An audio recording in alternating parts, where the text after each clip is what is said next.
Fantasy Island is a place where you can go and your deepest desire will be realized, often with unintended consequences in a way that could potentially cost you your life. Mr. Rourke is a really interesting character because we don't really know who he is when the movie begins. There's lots of questions that the guests have, that the audience will have. Is he a famous billionaire who bought this island and is now using technology to realize his people's fantasies?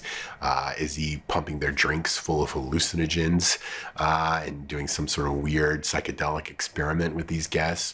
Or is he somehow this mystical figure who's maybe made a deal with the devil and nobody really knows when they show up on the island? Over the course of the movie, we do reveal who Mr. Rourke is, and I think it's going to surprise a lot of people. The movie begins with 4 guests arriving on the island, and they each have unique fantasies. There's Melanie, played by Lucy Hale, who wants to get revenge on her high school bully. There is Patrick, played by Austin Stowell, who is hoping to have a sort of Call of Duty military adventure, but suddenly realizes he's involved in something far more realistic than he imagined, with life or death and very real emotional consequences for his character. There is JD, who's brought his adopted brother Brax to the island, and they want to have sort of a baller fantasy, have it all, and they quickly learn that when you have it all, usually other people want to take it from you. And finally, there is Gwen, played by Maggie Q, and she shows up on the island not really sure what she wants from her fantasy. She's got a lot of regret. She is hoping maybe for a do-over, and ultimately she realizes that the do-over is very real with very real consequences, and she begins to regret the moment she actually chose to do over.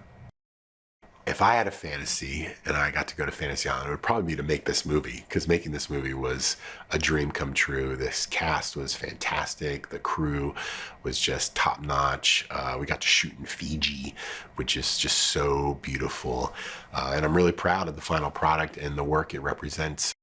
The island has 2 rules. The first rule is that each guest gets only 1 fantasy.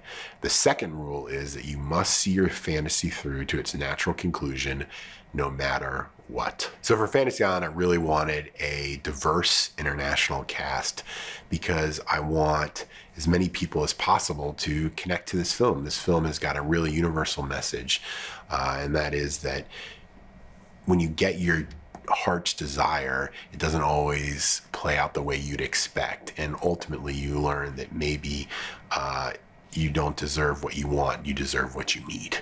And for that message to resonate with the largest group of people possible, I wanted a cast that reflects the population of people who go to the movies, and I think we were able to pull that off because we do have such a diverse and interesting group.